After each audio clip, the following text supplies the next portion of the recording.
Barthelradi, bonjour. Bonjour. Anne Barthelradi, vous êtes professeure des universités à Sciences Po Grenoble. Anne Barthelradi, ensemble, on va parler management d'équipe internationale et crise. Alors, vous êtes spécialiste de management des équipes, notamment virtuelles, internationales. Voilà, c'est quoi les particularités du management d'équipes virtuelles internationales?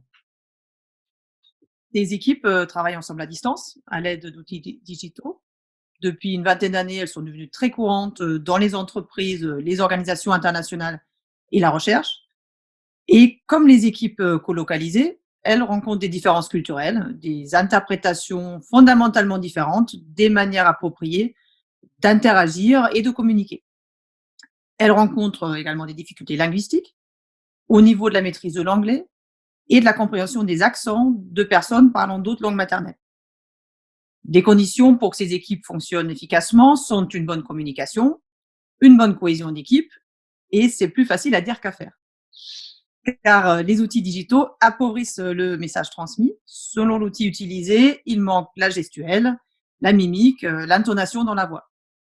Et surtout, il manque les échanges informels, les moments où les membres de l'équipe apprennent à se connaître et idéalement à s'apprécier autour d'un café, un repas ou une activité partagée.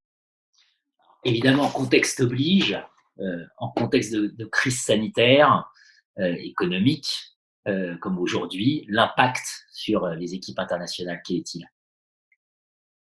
Bah, la première conséquence évidente, c'est que toute rencontre physique des équipes est impossible actuellement. À première vue, on pourrait se dire, cela ne change rien pour ces équipes qui travaillent de toute façon à distance.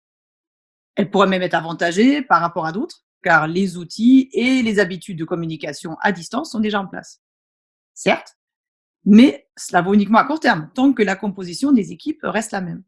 Car la plupart du temps, les membres de ces équipes se sont déjà rencontrés par le passé, ont appris à se connaître et à s'apprécier.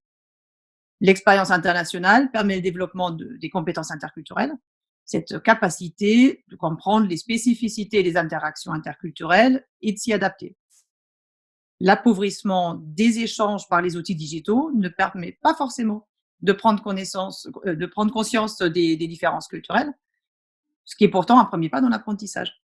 Et les voyages à l'étranger ont un effet de seuil dans le développement de ces compétences interculturelles. Mmh. On a un risque de, comment dire? De crise, j'aurais presque envie de dire de crise à l'intérieur de ces équipes interculturelles, internationales, liées à leur fonctionnement. Bah, c'est généralement grâce à des rencontres réelles que les membres d'une équipe apprennent à s'apprécier, à développer une confiance mutuelle, une cohésion d'équipe. Et celles-ci sont essentielles pour bien collaborer, surmonter les difficultés et aborder les conflits de manière constructive. Et si la cohésion n'est plus présente dans ces équipes, elle risque d'entrer dans un cercle vicieux, car dans les moments difficiles, tendus, incertains, les traits caractéristiques de notre culture ressortent plus fortement et en plus, nous sommes moins prêts à faire des compromis pour nous adapter à d'autres. En d'autres termes, les compétences interculturelles des membres de l'équipe sont beaucoup moins présentes, ce qui ne fait qu'ajouter aux tensions et conflits vécus au sein de l'équipe. Alors des prescriptions peut-être pour éviter d'en arriver là?